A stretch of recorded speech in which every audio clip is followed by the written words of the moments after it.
ખેડૂત મિત્રો, આજે 27 સપ્ટેમ્બર આજના ખેડૂત સમાચાર. ડિજિટલ ખેડૂત આંદોલન, 100 ખેડૂતોએ આપ્યો સપોર્ટ. ખેડૂત ખેતરેથી કરે આંદોલન. આંદોલને આવનારા દિવસોમાં વધારે વકરે એવી સ્થિતિ ઊભી થાય. ખેડૂતોની એક જ માંગ, MSP ગેરંટીનો કાયદો બનાવવામાં આવે.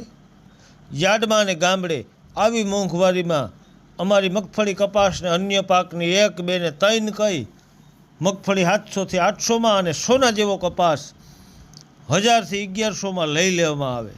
ખેડૂતોને વહેલી તકે આંદોલનમાં જોડાવા ખેડૂત અગ્રણીની વિનંતી. તેમજ આંદોલનકારી ખેડૂતોને ખેડૂત અગ્રણીઓએ કીધું કે અનજળ ત્યાગ કર્યો છે ત્યાં તમે જળનું ગ્રહણ કરો. આંદોલનકારી ખેડૂતોએ માંગને સ્વીકારી જલ ગ્રહણ કરી આંદોલન વધાર્યું આગળ. તમામ ખેડૂતોને આમાં જોડાવા આહવાન.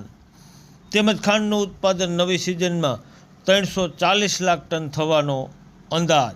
મહારાષ્ટ્ર, કર્ણાટક, ઉત્તર પ્રદેશમાં થાય છે વધારે શેરડીનું વાવેતર.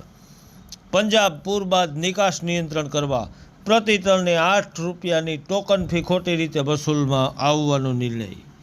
પંજાબ સરકાર પૂર અસરગ્રસ્ત વિસ્તારોમાં ખેડૂતોને રાહત આપવા માટે ઘઉંનું બિયારણ મફત આપવાનો લીધો નિર્ણય.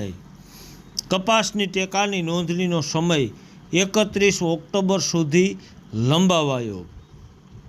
કપાસ વાવેલ તમામ ખેડૂત મિત્રો વહેલી તકે કરાવી દેજો રજિસ્ટ્રેશન.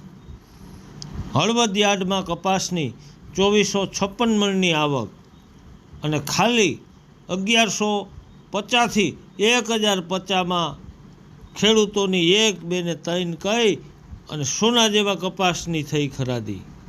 આ રીતે ખેડૂતની એક મજાક ઉડાડવામાં આવી. તો ખેડૂત મિત્રો વહેલી તકે તમારા ખેતરેથી તમે આંદોલનમાં જોડાઓ.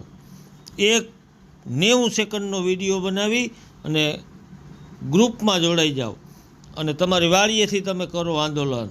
સાથ સહકાર આપવા વિનંતી. જય હિન્દ, જય કિસાન.